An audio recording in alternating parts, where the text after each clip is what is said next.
If you're a Crystal Palace fan, you're probably throwing things at your television now. What a day. You're going to lose your coach. You're going to lose your captain. Guehi, where are we with the Marc Guehi deal? How close is it to being done? Well, it's really, really close. He is going to go to Manchester City in a deal that's worth around £20 million. The latest information we have is that the deal is basically done. But, you know, there are a few issues to sort out, but nothing major. Nothing that's going to stop him from becoming a City player. Obviously, this is fantastic news for Manchester City because this is a player virtually every big club in Europe wanted to sign him. We know at least 4 clubs really, really wanted him, but they all wanted him in the summer when he was a free agent. What Manchester City did is move quickly to get him this month.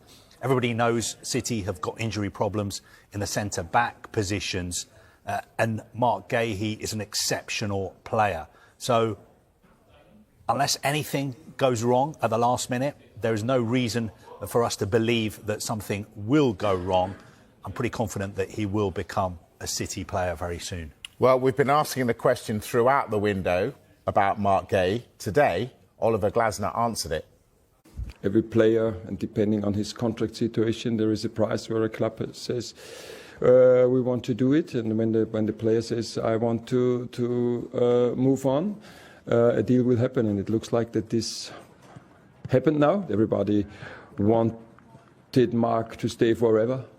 Crystal Palace captain and playing here. But yeah, reality is different. It was for all of us surprisingly this morning, and we had a meeting, a normal match day meeting. I told the players, yes, we're a little bit surprised, but on the other side, I told them, you know, we lost or we sold Michael Olise, and it was the best season in Crystal Palace history, and we lost Eberechi Eze, and we are now, right now, 4 points better than last year with Eberechi Eze. So we always could cope with the situation, and we will show, and it's up to us to show that we can cope with this situation again.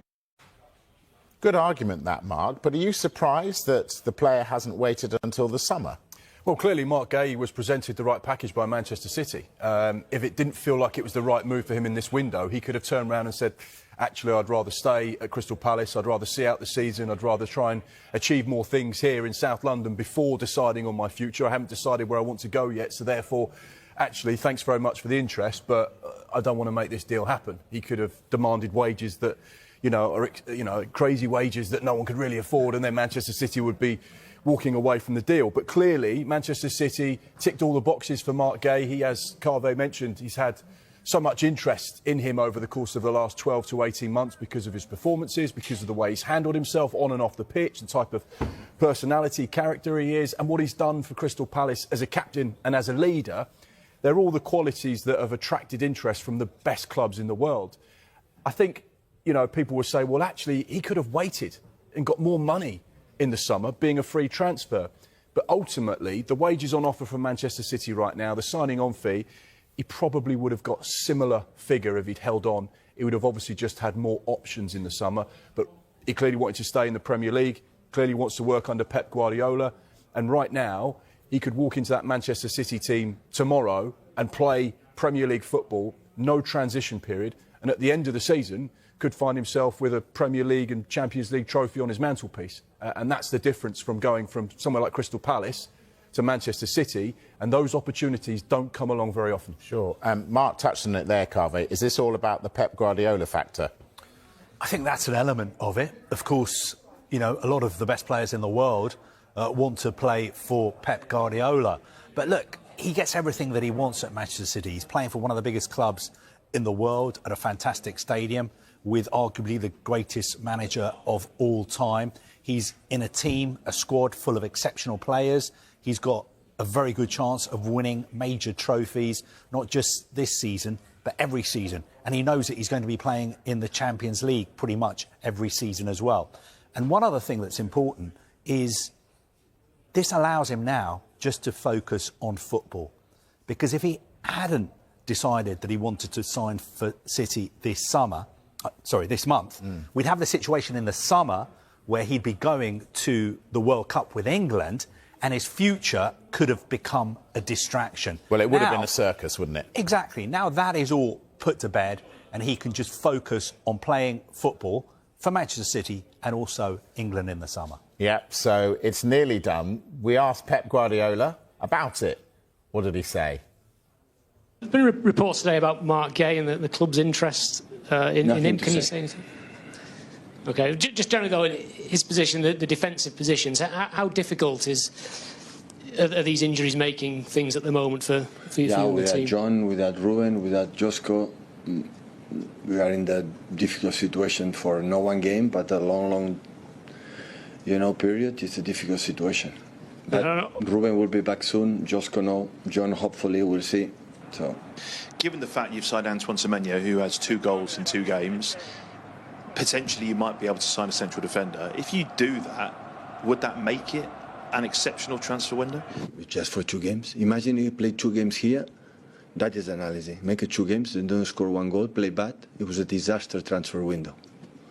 That would be the analysis. So I don't judge. Of course, I won't score as much goals as possible, play the good, but he came for 4, 5, 6 years, and I will be judged after these 4, 5, 6 years, not for the 2 games. So, and I have a lot of experiences of that. When a rival player and not play good in the beginning is not good. So that's why it's be patient. So they've nearly got Guehi, they've got Semenyo, Marc. What does that say that City are saying to the rest of the league? We mean business, as they always do. You know, you have to remember, last January, they spent in excess of £175 million, signed 5 key players, and it was described as the rebuild for Manchester City. That was the new era. They were starting to look at the future. They were replacing players. They were trying to give Pep Guardiola the tools to go and win more silverware at the Etihad. And it feels like, again, this is another significant window. You look at Antoine Semenyo, who's hit the ground running, Premier League, oven ready, walked straight into that Manchester City side. The same with Marc Guehi. And these are players that are crucial at both ends of the pitch, that could be the difference between Manchester City having 3 trophies at the end of the season or no trophies at the end of the season. Pep touched upon it there. He doesn't like to play the games when it comes to transfer questions, does he? He doesn't like to entertain. We all know what's going on. There's no secrets. Marc Guehi is going to the Etihad. However, the manager still won't talk about him until it's officially signed and sealed. But what you've got there is 2 players that will make a huge difference to that Manchester City side. And you get the feeling as well that there will be Arsenal saying, well, you're our nearest rivals for the Premier League. Aston Villa maybe can be in and around it, but probably unlikely because of the strength and depth and experience they have in the side. But Manchester City, these are statement signings that will say to Arsenal, we are chasing you. We're not just chasing you metaphorically, but look at what we're doing to our squad. And the fear factor will start to come across North London as they think, well, they're 2 players that could be the difference. And that's what makes it exciting for everyone watching the Premier League title race. Have the champions missed out on Guehi?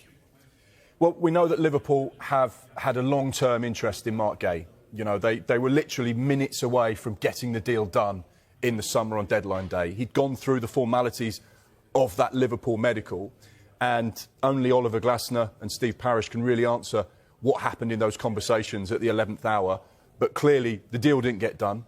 Liverpool still have an interest in Marc Guehi, but of course, they weren't prepared to go and get him in this window. They might turn around and say, well, actually, this wasn't a market opportunity for us. We couldn't have given Marc Guehi the same amount of money that he's getting from Manchester City, so we don't see this as good value. Yes, we like the player.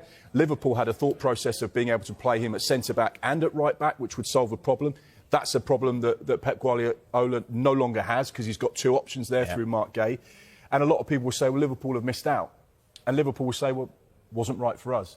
Liverpool spent £500 million in the summer. I know you're going to say that to me. Yep. They never had a plan to go and spend £100 million in January on top of that 446.5. I thought that was the plan, to go again with another 100 million. I think maybe 6-8 weeks ago, Liverpool's thought process was Semenyo would be on our radar, £62-64 million. Marc Guehi is also on our radar for £20 to £30 million. That would have been 100 million. Yeah. But they just didn't decide to activate those options or pursue those players. Now, Liverpool's a really well-run club financially and through the sporting management team at FSG. they clearly didn't feel these were the right players for them at this time. You know, the thing about Liverpool as well, from Palace's point of view, Liverpool never wanted Marc Guehi as much as people think. They left it very, very late in the summer to try and sign him.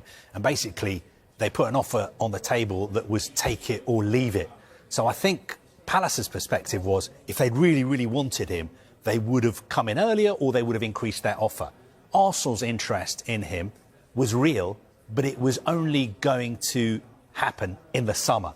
They would have looked at it if they could have got him on a free transfer, because they have strength in depth at the back. Saliba, Gabriel have been given new contracts. Bayern Munich really, really wanted the player as well, but they wanted to wait until the summer.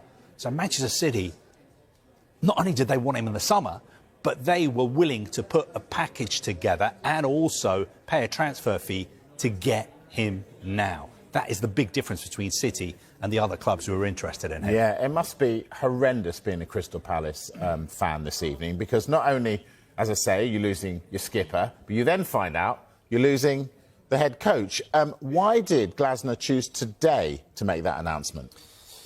I think from a sort of communications and PR perspective, it was the right thing to do, because he knew that news was going to be coming out about Marc Guehi leaving, and he wanted to make sure that his future was not linked with the departure of Marc Guehi. He didn't want speculation over the next few days and weeks that he wasn't going to sign a new contract because his captain had been sold behind his back. He just wanted to be upfront and honest and say to people, I had this conversation with the executive chairman, Steve Parish, in October. I told him I wasn't going to sign a new contract, and we decided to keep it between ourselves until today. What does this mean inside that Palace dressing room? Head coach going, captain going. Are they just going to be totally demotivated? I don't think they'll be demotivated, because ultimately every single player there is playing for themselves, playing for the family, playing to represent the badge. And there'll be a lot of players that are really proud of being a part of that Crystal Palace squad. It's a great club that's been on a fantastic journey over the course of the last few months and years, really, under Oliver Glasner. They're also still in the Europa Conference League. And they'll be saying, as is the case with any club that loses a big star or a captain, OK, you're all worried about him leaving. Watch me play. Watch me perform. I'll jump into those shoes. I'll be the leader. I'll be the captain. I'll wear the armband. I'll show you what I can do now, because this is my time to shine. How many times do you see big clubs lose players and then suddenly someone fills the void and you think, well, who you know, what are we worried about? I think that will be the case there. But I think the Crystal Palace fans will bring such a noise and an energy to that place that I feel like that passion will carry them through the rest of the season. And I think this is still an exciting time to be a Crystal Palace fan. Who would have said that the FA Cup and the Community Shield and what they've done recently, they've gone on and proved everyone wrong. And I think there will be a determination that this will carry on.